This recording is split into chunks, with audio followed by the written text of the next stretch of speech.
Kalvar hong Jesu Kina tim noi za hong te bingin Kalvar so cha Nazguli da hong ginta Ati sandun ei hata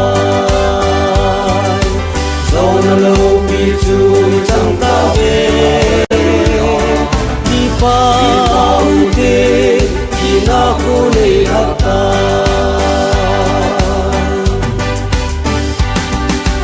Wasya dang cha ati kun chun Apam ti dingi koi mam ta poi Epa ida nei nung sun hitam Iin pakai chun Ko chun apa ako ve Ati sandun ei hatai Zona lo bichu chang ta ve Ipa ude kina ko nei hatai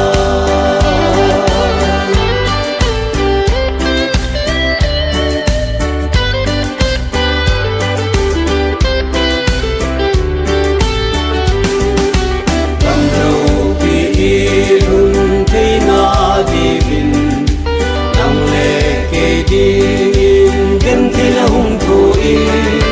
Kalvari hanga pakai ochun Epa na kuna Kalagaw kapiti na tanta Ati sandun ei hatai Zona lo bichu chang ta ve Ipa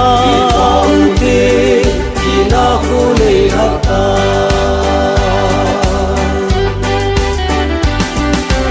Au ngai lut na